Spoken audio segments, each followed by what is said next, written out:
You're watching The Community MMA.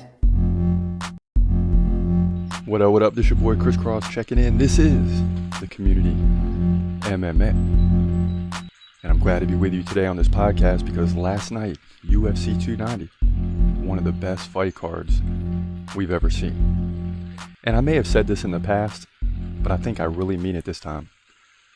I mean, 8 finishes in 13 fights. 2 split decisions. Actually, it might have been 9 finishes if you count the last one, Volkanovski and Rodriguez. So 9 finishes, 2 split decisions, and only 2 regular decisions. Both of the split decision fights were very close, could have went either way. One champion retained the belt. One champion fell last night. And new. Yes, and that's what you hear. And new. You got and still and new. But a great night of fighting. A lot of predictions came correct last night. Yes! Yes! Including this one. The biggest one of the night for me. If we get this prediction right, I don't care if we go 1-12. If we go 12-1 and get this one wrong, I'll never hear the end of it. Thankfully, this one went exactly how I expected it to go. Check this out. And Du Plessis looks totally different. I mean, the fact he can breathe out of his nose now, as we hear from Joe Rogan and Daniel Cormier talking about it, it just seems like he has more energy. Remember, in a lot of the fights, he's down early, but not in this one. He's been in command pretty much since the beginning. Whittaker comes in with a left and a right, he misses. Du Plessis brushes him back. Near headbutt. And they back off and reset. And Whittaker now breathing hard, lands a leg kick. Du Plessis just shakes his head like that didn't do anything. Now Du Plessis lands a leg kick to the body. Switches from lefty back to righty. Ooh. Nice jab by Whittaker. Du Plessis with a right and left. Okay. And Whittaker's putting his hands down. He looks tired to me. We'll see. Whittaker slowing down. Du Plessis is not. Man, Du Plessis is a big guy because Robert Whittaker's big. Oh, he drops Whittaker with a right jab. Whittaker's back up. Whittaker's in a little trouble here. Oh, let's go. Let's go. Yes. Right, left, right. Let's go. Finish him. Finish him. Oh, yeah. Shot to the body. Go down, Whittaker. Yes. Finish him. Finish him. Jump in, ref. Let's go. Let's go. I told y'all, man. Yeah, Adesanya. Yes! Yes! Okay, we got a real middleweight title fight now. Dricus Du Plessis Yes! versus Israel Adesanya. Yes! I don't think it matters. Khamzat's still the best in the division, but nonetheless, at least we got a title fight in our hands. Dricus Du Plessis stands or sits atop the octagon, lets out a roar. And you know what? Look at Adesanya's face. Adesanya looks pissed because now he's got some competition. And now Dricus shakes Trump's hand. Look at this. Trump tells him great job. Dana White telling him great job. And Dana White's got money on his mind. That's for sure. That's going to be a main event possibly at the end of the year. Dricus doesn't look like he even broke a sweat. So he'll be ready to go in 3 or 4 months. So look at...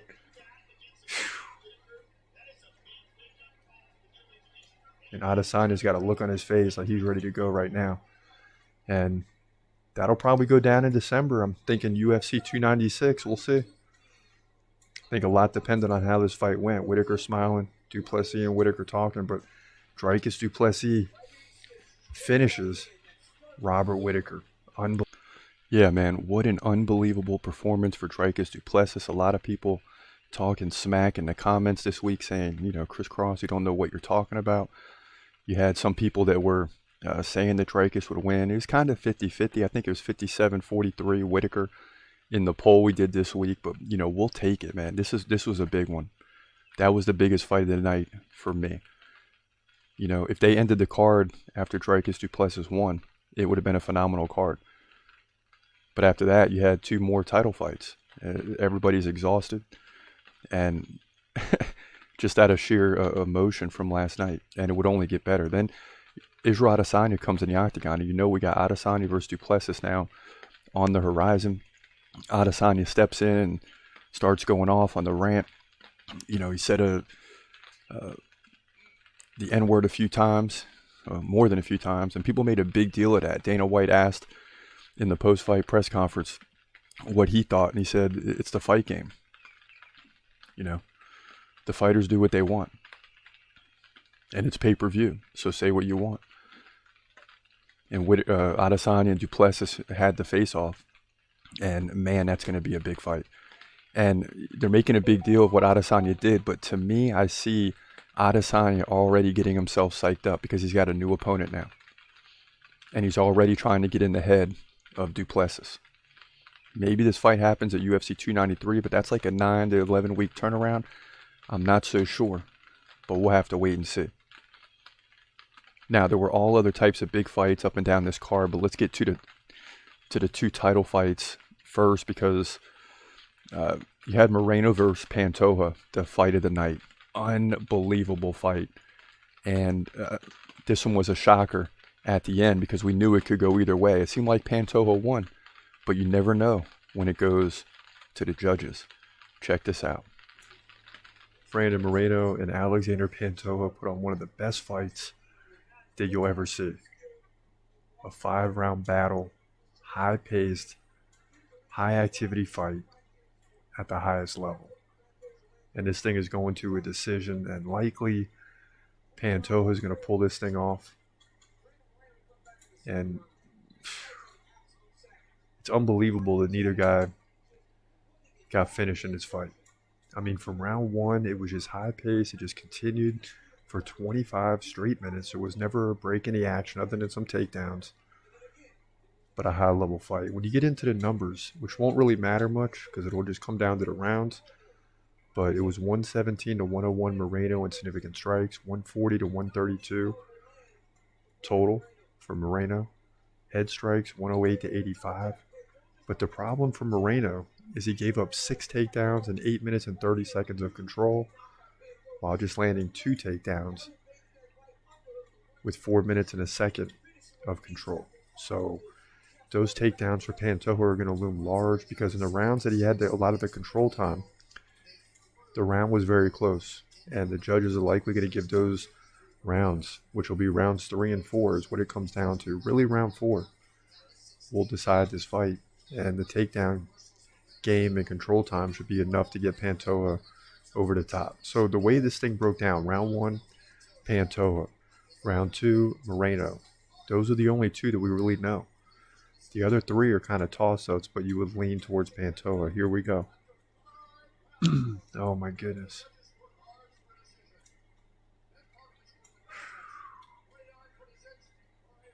$49-46 Moreno. Split. 48-47 Pantoja. Oh, my gosh. 48-47. Unbelievable. And no! Wow! And Alexander Pantoja crumples to the ground. And he has finally done it. He is a world champion. And what a fight. This is the fight of the year. Unexpectedly. Yeah, and I'm calling this right now the fight of the year. If you get the, you're talking 30, 35 minutes of action with the breaks in between rounds, non-stop from beginning to end. It seemed like someone was going to fall after round 2. I mean, both guys tired. Pantoja, not much experience in rounds 4 and 5 at all. Moreno, all types of experience. 4 fights with Figueiredo. Was it 4 or 5? I mean, they kept going and going. But it didn't matter. Pantoja, tired as can be, still got the job done. And you got a new champion. Then in the main event, you had Volk versus Yair. It just got better to close out the night. Ooh, and the pace is picking up here at the end of round 3. Volkanovski taking a head kick. Ooh, now landing a big right on Yair. And Yair kind of laughs and shakes his head, but he's in a little bit of trouble now. Nice uppercut by Volk, and now he picks him up and takes him down. And Yair's covering up. Oh boy, Volkanovski's opening up with a right. Some big rights, a left, some more big rights. And Yair's not fighting back. Herb Dean's going to jump in there any second now. And that's it. Let's go. Volkanovski, baby. Finishes the fight in the main event. Best fight card of all time. No question. 9 finishes in 13 fights, 2 split decisions. And the regular decisions came early in the prelim, so this has to be the best fight card of all time. Volkanovski closes the door in the 3rd round and gets a finish in a fight where you think he might go the distance with Yair. But it didn't go the distance. And if it did, and there's a simple decision win by Volkanovski, still a great card, but this fight had to finish. I mean, the card was unbelievable. Cherry on top, and that's what you get. Volkanovski retains the belt, and the fight against Islam is going to loom large for him in the rest of his career. I can't wait to see it. They got to do that rematch. There's no one else to fight Islam right now. Charles Oliveira gets a chance, but after that, it's got to be Volkanovski, and Volkanovski deserves like 9 months to a year off to get ready for that fight. You also have Bo Nickel in action last night, a huge favorite. And he did not let down. There were 4 fights that finished under a minute. This was one of them. Bo Nickel versus Val Woodburn get ready to kick off. Fans are on their feet because both these guys possess a lot of power. Woodburn taking this fight on less than 7 days' notice. And he's short, low to the ground. They say he's good on the ground. I don't know, but he's 7-0. Fighting at a regional MMA fights in Florida, specifically Tallahassee. So we'll see. And the fight's starting off slow. Oh, and a nice left there by Nickel. Nickel shoots for the takedown. He can't get it. So Woodburn stuffs the first one. And he's taking his time. Whether he's timid or smart, we don't know yet. Oh, Bo Nickel lands a big right and a left. Woodburn in trouble. He takes another left. Oh, he's wobbled. It's over. Ooh, he goes down. And Bo Nickel with a big right, and the ref jumps in. Chris Tognoni wasted no time. And Woodburn is finished. Dude, Bo Nickel is for real, bro. Yeah, Bo Nickel is for real, getting the job done. And there's all types of people saying stuff. You know, Woodburn took the fight on late notice. They're bringing in low-level fighters to fight Bo Nickel, but it wasn't his fault. You know, he wanted to fight. His opponent fell through, I think twice, at least once. And you got to fight who's in front of you, and he did, and he made it. He looked good. I mean, there's just no other way to say it. He looked good last night. Then you had Robbie Lawler in his retirement fight. People didn't expect much because Nico Price is a good fighter. Robbie Lawler slowing down, but this fight also finished in under a minute and with straight fireworks.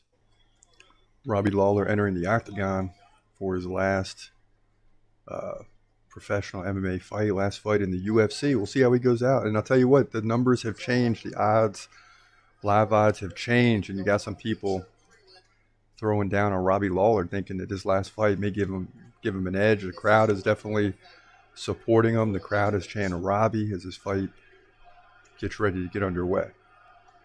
And Robbie's a guy you got to be careful with. I mean, the first 2 minutes of the fight, he can hang with anybody. He just tends to get tired as time goes on. So both fighters touch gloves. And here we go. And Nico shoves off a leg kick already. First 10 seconds gone. And Robbie looks good. He looks a little slimmed down to me. A little lighter on his feet. Ooh, big left and right by Robbie Lawler. And he's dancing around. He looks like a kid again in there. He's got the adrenaline pumping for the last fight. And lands a left and a right. And Nico Price looks a little hesitant here. Ooh, and Nico takes a left, another left. Nico goes down. Look at this. And that's it. Nico is done. And the crowd goes crazy. Robbie Lawler's last fight. And you already see the facial expression. He looks sad. But if you're going to go out, that's the way to go out. Robbie Lawler gets the KO finish over Nico Price. Yeah, so Robbie Lawler gets the finish in his retirement fight. They had a tribute at the end. He looked sad as can be, but a great career for Robbie Lawler. And what a great night. 4 finishes in under a minute, 9 finishes overall. You couldn't ask for a better card. And as for us, we had a solid night. I mean, we started out 4-0. That really helped. You see their fights 10 through 13. We also got Tatsuro Taira. We got Bo Nickel. Jalen Turner fell by split decision, but we got Dricus du Plessis, Alexander Volkanovski. So 8-5 overall, 18-5 in the main event, 170 and 170 wins, 103 losses, and we'll take that all day. So we'll take that all day. Now, we're not updating the due list yet. I like to give a day or two, kind of spend time and move things around several times. Great performances. We got to get Dricus du Plessis on there, at least in the top 20. Because I like this guy, man. He's got a chance against Adesanya. But Adesanya is still one of my dudes. So I'm going to be pulling for him to win. Love to see him and Khamzat one day. But, that's going to be a battle for the ages. Make no mistake about it. Now, since we're talking big fights and we're talking pay-per-view fights, you got a big one announced over the weekend. You always get one big one announced during pay-per-view week because the UFC's always staying ahead. And this one comes at UFC 295. Not a big fan of this fight. I think Sergey Pavlovich should be fighting for the title, but instead you got Jon Jones versus Stipe Miocic. Check this out. This is a Crisscross Picks production. In the heavyweight division of UFC 295, you got Jon Jones coming in at 27-1, taking on Stipe Miocic, who comes in at 20-4. This fight is for the heavyweight title. Jon Jones, the champ. He's 6'4". Miocic, also 6'4". Jon Jones, 35 years old. Miocic will be 41 by fight time. Jones, 5-inch reach advantage. They both fight right-handed. Miocic is actually more active, 4.8 significant strikes per minute to 4.3. Both guys land nearly 2 takedowns over the course of 3 rounds. You can expect 2 or 3 takedowns from each fighter in this fight. But as they stack up in the numbers, it's very, very close, which does make this fight somewhat interesting. Now, John Bones Jones, 95% takedown defense. That'll certainly be a factor. He came in and dominated Cyril Gane by guillotine submission. Before that, he was spending a lot of time from 2020 and before fighting the likes of Dominic Reyes, Thiago Santos, Anthony Smith, defending the light heavyweight title. But the only fight that matters really is the Cyril Gane fight, and he submitted him quickly in round 1, and that's amazing to say the least. Now, Miocic hasn't fought since 2021 when he lost to Francis Ngannou by second round KO to lose the belt. Before that, he had a couple fights in 2019 and 2020, and going back to 2018, so on a 3-year stretch with Daniel Cormier, who's since retired. But Miocic has been inactive for roughly 2.5, well, it will be over 2.5 years by this time this fight takes place. And, we've heard Dana White say in the past that it is tough after a long layoff. Jon Jones perfected that. Can Miocic do the same thing? Will it be beneficial to him? Waiting 2.5 years, the difference is now he's not 38, 39, or going back to the first Dana Cormier fight, 36, 37. Now he's 41. So a lot has changed in 5 years. He's no longer moving at the same speed. He's no longer the same fighter. So those stats are not going to hold up. Jon Jones, on the other hand, is still just 36 years old. So he's got a lot of time to continue fighting if he chooses to. And he's got to be fighting a guy like Stipe and saying, hey, I got a few more years. But also he's virtually undefeated, right? He's 27-1 with that one fight he got disqualified. So, and he was winning it. So he could very easily be 28-0, one of the best, greatest pound-for-pound fighters of all time. There's no way, in my opinion, that Jon Jones loses this fight. The numbers don't matter. The age is everything. The reach advantage, the energy, the ability to go to rounds 3, 4, and 5 if need be. That's why he's been a champion, and he'll continue to do so. In my opinion, he'll move to 28-1. Like to see him get the finish, but I think it's going to take into the 2nd, 3rd, 4th round for him to do that. This fight goes down, heavyweight division, UFC 295.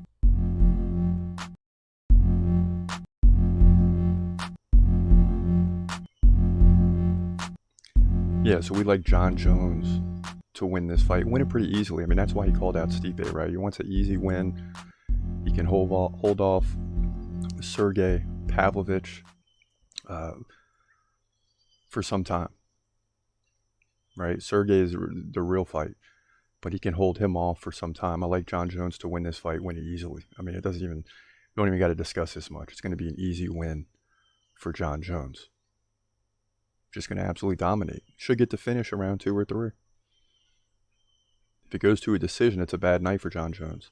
He needs to get the win. Now, as we jump into the Q&A, Azuklo says, Bo Fake Nickel, they only get him unknown fighters. Laugh out loud. They got him one guy with few wins on unknown fighters, and they just give him the Fake Nickel wins by wins for free. Just get him someone good, and let's see if he is even a wrestler. I'm here to tell you that it doesn't matter who Bo Nickel fights, he's probably going to win if it's not Khamzat Chimaev. They just got to do it right and give the guy time. That really is my true opinion. It's not his fault that he got that fight. At Boars 0621 says, I just want to see the battle of the leg kicks. Those dudes going to okay that game all night. Blachowicz versus Pereira. Yeah, and we'll get to that prediction in a future podcast. At iTunes 8442 says Pereira has good takedown defense, ? I mean, according to the stats, yes. Maybe I overlooked something. But yeah, I mean, that's going to be an interesting fight, to say the least. Now, Dricus du Plessis versus Robert Whittaker. You got people weighing in. You had faith. Nice. I am shocked. I don't know what to say. One person wrote. Another. You're one of the very few that called it. Much respect. At Ant Ray says, we knew it. And at Phantom Miss says, dude, you called it. And I'm glad that there's people weighing in on this today. Usually when we're right on something, everyone disappears. So we appreciate the respect. And that was the one fight we needed to go our way. Make no mistake about it. More on Bo Nickel at Mr. Jada 239. I'm still unsure about him. Something about him looks suspicious. Definitely don't get the Hamza vibes at all. And I don't know if he's on Hamza's level, but I'm getting the vibes. At Mr. Jada is back. Says those were solid punches. Magical ending. Let's go, Robbie. Hall of Famer. Yeah, I mean, Robbie Lawler is certainly a Hall of Famer. At Chizung 763. Going to come back here after Whittaker via TKO second round. But he didn't come back because Robert Whittaker didn't get the TKO. In fact, it went the exact opposite way. At Mark Brown. I also just feel like Dricus is noticeably more confident than Rob. And yeah, he was. And he had every reason to be because he dominated this fight. And that's the way things transpired last night. Again, a great night at UFC 290. I don't think you could have a better fight card ever. You can only hope to tie it. I mean, when you have 9 finishes in 13 fights, 2 split decisions, 4 of those finishes in under 60 seconds, I mean, that's very tough to top. And that's why I'm confident saying this is maybe not the best, but definitely one of the best cards of all time. I mean, you have 290 pay-per-view events, so there's a lot of previous history, but nonetheless, great night of action. But you know what? We got to end it sometime. For now, this is your boy Chris Cross. Appreciate you listening. Until next time, have a great day, and God bless as always. Peace.